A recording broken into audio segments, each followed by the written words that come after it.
Thank you very much for the invitation to present here. It is a privilege for me to be here, to talk with you, and also to learn. The exhibits here have been amazing, especially in the Innovation Village. This is something I am taking back to the United States to tell some of our conferences that they should be doing what I've seen here. So thank you so much for the invitation. This is wonderful to see search and analytics included in a direct marketing distance selling conference. I like to say that what I love to do is bring together the best of digital and the best of direct. You see, I teach a lot of direct sales companies how to do digital, and then I teach digital companies how to do direct. The problem is that direct marketing companies, they think that digital is beyond them, that it's too much to learn. They know what they have done for decades, and they continue to operate in that. And as soon as they learn digital, it transforms the company, because now they have new ideas, but what they have is a foundation of data, and they can build on that and grow. The digital side, they know digital, they know search, they know analytics, but they don't have data, and they don't have the decades of direct knowledge of how to, once you get new customers, how to keep them. And so digital marketers can learn from direct can learn from digital, and that's a lot of what I put together in the book, Internet Marketing an Hour a Day, was helping all of us to learn from the strengths of each other, from digital and direct. See, what is happening with technology today is it is becoming personal. Search engines are giving you personal results based on what you need. And as marketers, we have to learn to become much more personal. You see, in digital marketing, it's easy to market to many people, but we don't know who they are. In direct marketing, you market to people, you know who they are. And so we need to combine that, because technology is becoming much more personalized. Watch this example.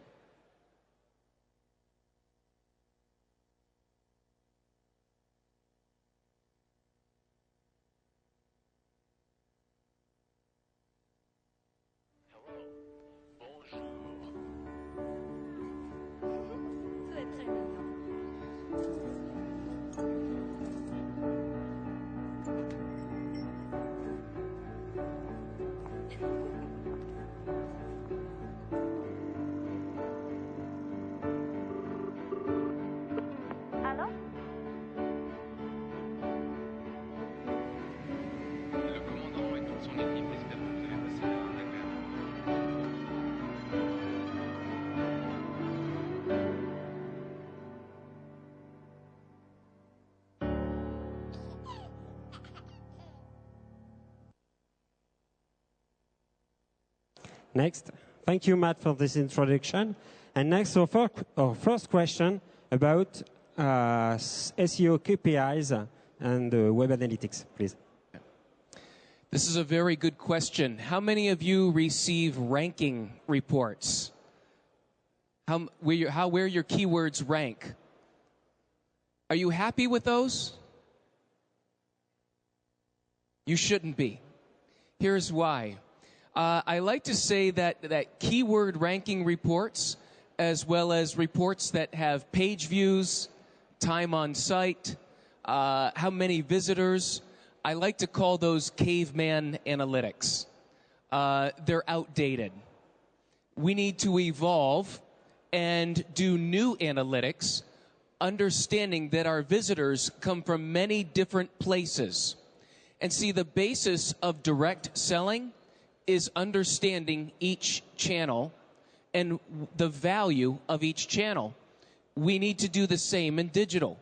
We need to understand each channel, search, paid search, linking, social media, email. All of these are different channels, And so we need to measure them separately to see what is working, what is not working.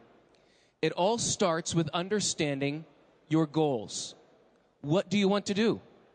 What is the number one goal of everyone in here right now? Say it loudly. All right.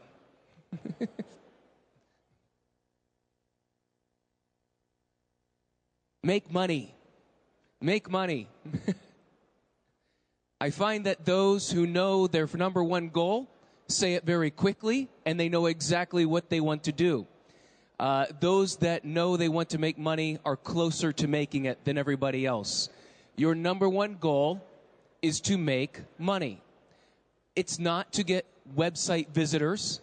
It's not to get rankings. It's not to get a long time on site. Those are KPIs, indicators, measurements, but that doesn't pay your bills. And so we want to find the things that make us money. That is our number one goal. The number two goal is, what do our website visitors do that makes us money? The actions they perform on the website that makes us money. We want to track those, because the more of those actions people find and perform, the more money we make. The next level of goals are those goals that don't directly make us money, like email subscriptions, downloads. They don't make us money immediately, but they will. They count towards it. So we want to set up our goals. And in Google Analytics, it makes it very easy to set up our goals. You have to identify the goal. What do you want to track? You have to then set the page that will track that goal, usually a thank you page, and then add value. Adding value is the most important part of this tracking. You see, value is what makes an email subscription more valuable than a PDF download. Value is what makes a lead more valuable than an email subscription. We need to assign a level of value. If you have no value, everything is equally worthless. Value helps you find where your best visitors are coming from. And it's that multi-channel approach, but digitally. You see, in multi-channel, we can track our conversion rate. We can look at our per visitor value. And so overall, we have a per visitor value of 150. But when I look at each channel, I see that search has brought me the most visitors, but it is not my most valuable channel. Email provides me the most value. Search provides me the most visitors. And I can find that for this particular report, our paid search campaign has the lowest value. So we can now better develop our marketing plan so that we can reach the most valuable customers. I give CEOs this report because it's simple. It shows how many people reached each goal and then how much money they made. That's all the CEO wants to see. He doesn't care about any other report. Now, the marketing team gets this report. This report looks at the goals that we have set up, and these are the goals that make us money. Now, of these goals that make us money, we are going to track what search word they used, the page that they entered the website on, which search engine they came from, and then we're going to look at what the conversion rate is by each keyword, and also the final visitor value of each keyword. This is a true KPI for your search marketing, because what we learn from this is we have two terms. One is worth 18 cents a visitor, The other one is worth nearly 7 a visitor. Which word am I going to focus on to increase rankings? The most valuable word. You see, now ranking reports are simply a report. They don't give me value. When you look in your analytics and you see which words have the most value, your SEO campaign can now focus on one word or 2 words that make you the most money. And then you have a clear target of results. Those are what I like looking at for search KPIs.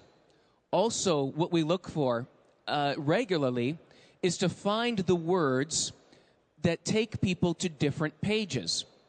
You see, you can have the right ranking, but the wrong page. Here's an example. We looked at this site here. It's got almost a 40% conversion rate, which is wonderful. However, when we look at the keywords, we find 2 keywords that are exactly the same. And the visitors, one keyword got 30 visitors to the product page. The other keyword brought 30 visitors to the home page.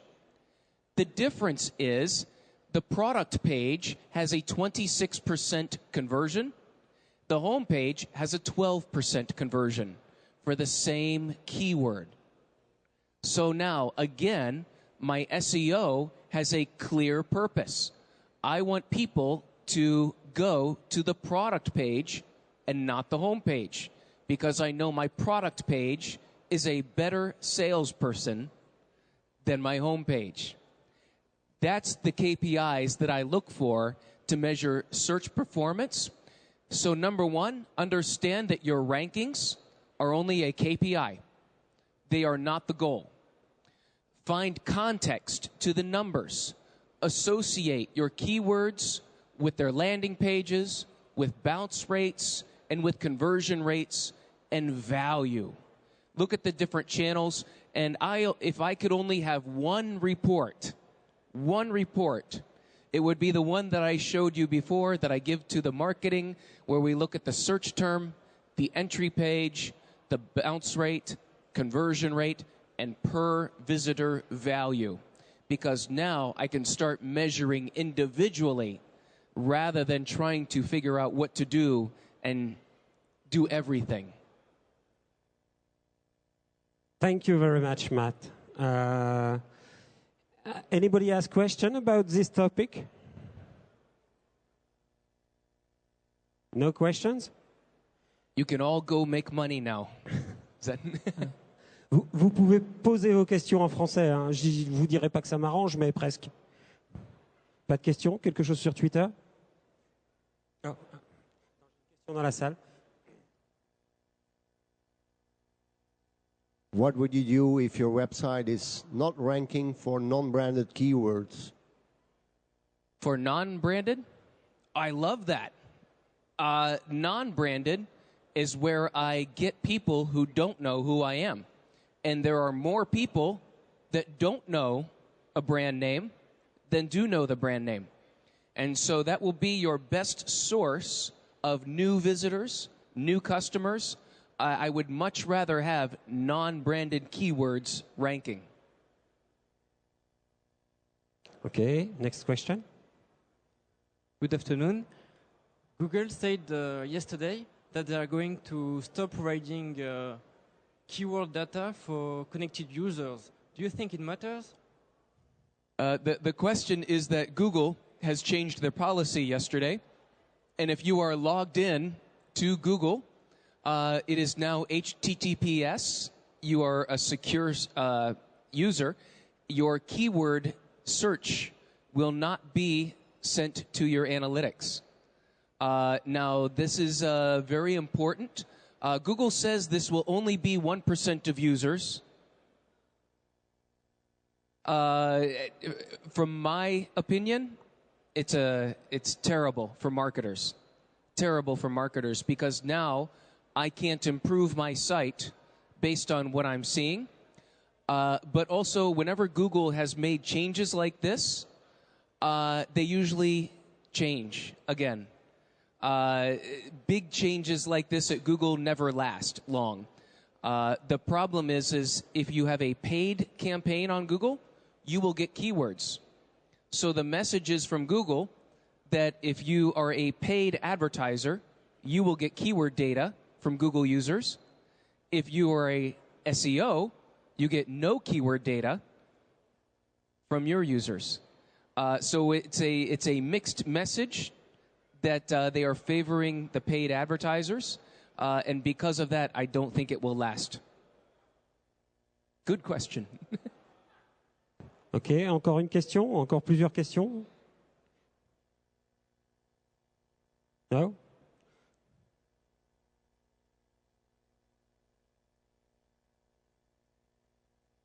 For the step 5, what do we do if we have a non-e-commerce website to measure the value? For a non-e-commerce website, a lead generation? Okay. Well, you have to know the value of a lead. You have to know. I'll give you an example. When I was in university, I had to make some money, so I did a telemarketing job. In telemarketing, I did not like it at all. But next to me was a man who loved telemarketing. And I asked him why he loved telemarketing. And he says, I make $5 every phone call. And I don't know how he did that. But he said, if I make 100 calls in an evening, I'll make 10 sales. If I do that every day this week, I get a bonus. If I do that every day this month, I get another bonus. If I do it every day, and he went through the quarter, I get vacation, I get bonus, I get more money. He says, when I divide that by how many phone calls I've made, it's $5 a phone call. He knew the value of a lead. He looked at the value of the phone call, and not whether it was a success or a failure, but that he got the phone call. And we have to do the same thing on our websites when we have lead sites, that when someone fills out that lead request or more information, that's value. We just have to put value on it. Thank you very much. So, questions? No questions? So we can begin with the next topic, mobile search, please.